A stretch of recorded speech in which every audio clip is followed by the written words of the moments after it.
कांग्रेसी हों, भाजपाई हों, सपाई हों, बसपाई हों या फिर आम आदमी पार्टी के हों,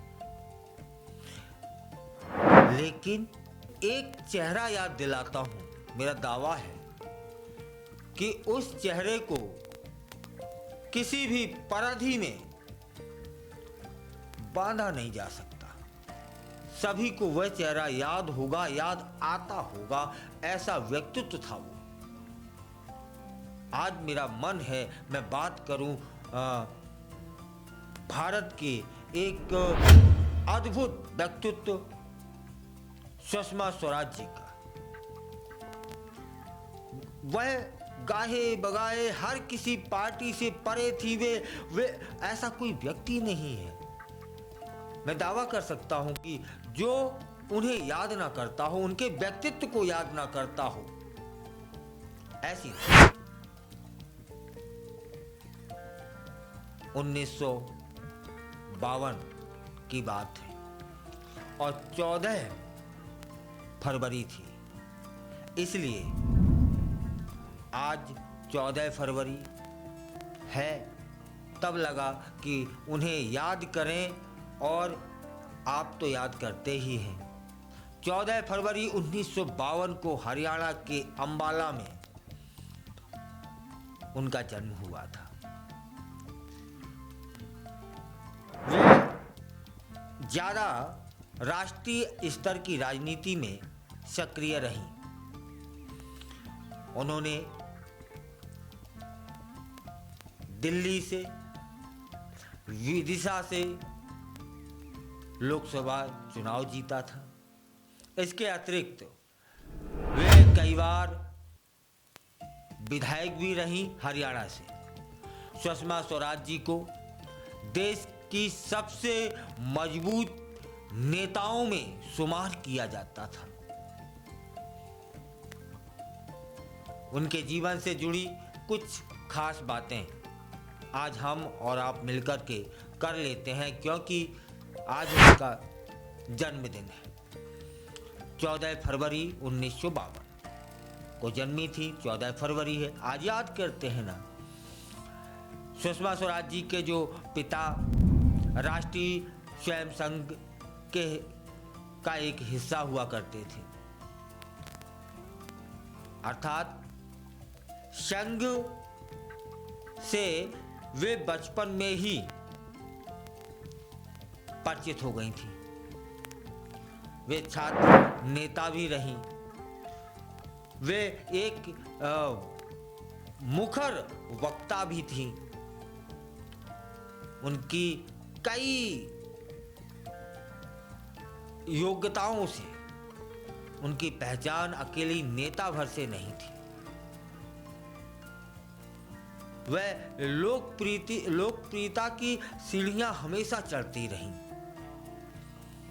एक समय में तो वे माननीय अटल बिहारी वाजपेयी जी के बाद लोकप्रियता में दूसरे नंबर पर आ गई थी।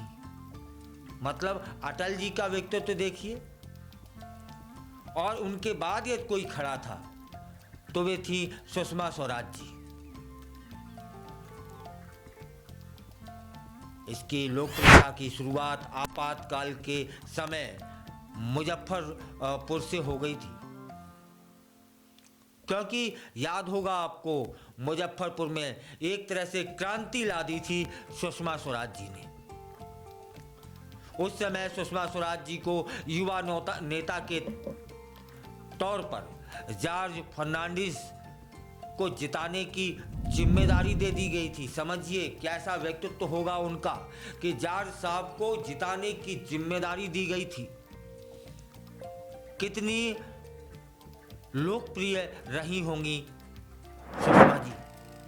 सुषमा जी के पति स्वराज कौशल बड़ौदा डायनामाइट केस में समाजवादी नेता जॉर्ज फर्नांडिस के वकील हुआ करते थे। यहीं से सुषमा जी उनकी बचाव टीम में शामिल हो गई। अब बात कर लेते हैं 1976 में जॉर्ज को मुजफ्फरपुर जेल में भेज दिया गया था, इसलिए उन्होंने वहीं से चुनाव लड़ने का भी फैसला किया। ऐसे में सुषमा जी ने उनके प्रचार प्रसार और या चुनाव के दौरान जितनी जिम्मेदारियां होती हैं वे सारी संभाल ली। वे जेल में कैद जॉर्ज जी की फोटो लेकर जनता के बीच में जाती थी और प्रचार करती थी। तब एक नारा उन्होंने ही दिया था, जेल का ताला टूटेगा,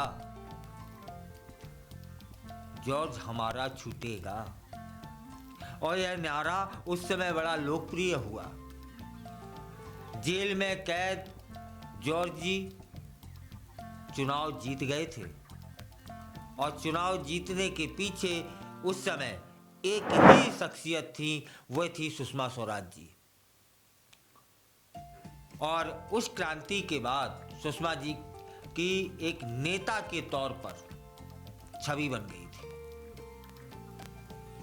अच्छा, यहाँ एक बात और आज याद कर लेते हैं कि सबसे कम उम्र की मंत्री उस समय बनने का जो गौरव प्राप्त हुआ था वह सुषमा जी को था। 1977 में सुषमा जी पहली बार विधायक बन जाती हैं और महज उस समय उनकी उम्र 25 साल होती है और 25 साल की उम्र में श्रम मंत्री वे बन गई थी।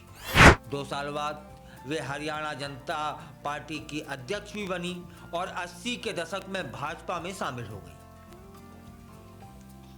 अब बात करते हैं 1990 की, तब सुषमा जी को राज्यसभा भेजा जाता है और 1996 में दक्षिण दिल्ली से सांसद बनी थी। सुषमा जी को सूचना एवं प्रसारण मंत्रालय उस समय मिला था। सुषमा जी ने 13 दिन की सरकार में संसद में जो बहसें होती हैं उसका सीधा प्रसारण उन्होंने ही शुरू करवाया था, जो आज भी जारी है। उसका श्रेय सुषमा स्वराज जी को ही जाता है। उनका अगला कार्यकाल, तब सुषमा जी ने बॉलीवुड में को उद्योग का दर्जा भी दिलवाया था। इससे फिल्म निर्माताओं को लोन मिलने लगा था और आम लोगों के लिए बॉलीवुड की जो मंजिल थी वह आसान हो गई थी। अब बात कर लेते हैं कि वे किन किन राज्यों से सांसद बनी। साहब, एक राज्य नहीं, 2 नहीं, पूरे 5 राज्यों से सांसद बनी थी सुषमा जी। सुषमा जी कुल 7 बार सांसद बनी। उन्हें भाजपा ने 4 बार राज्यसभा भेजा और 3 बार लोकसभा चुनाव उन्होंने जीता, तब वे संसद पहुंचती हैं। सुषमा जी को हरियाणा, उत्तर प्रदेश, मध्य प्रदेश, उत्तराखंड से राज्यसभा सांसद बनाया गया था।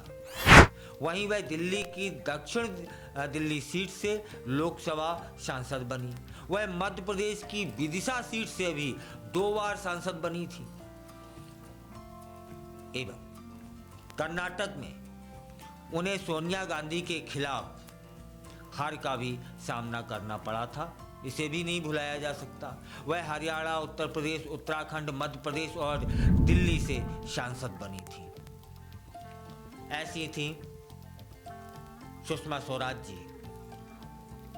आम जनमानस से लेकर के साधु संत उनकी विद्वता के कायल थे। विपक्ष भी उनकी सराहना किए बगैर नहीं रहता था और उनकी मुस्कुराहट तो आज तक लोगों के जहन में बसी हुई है।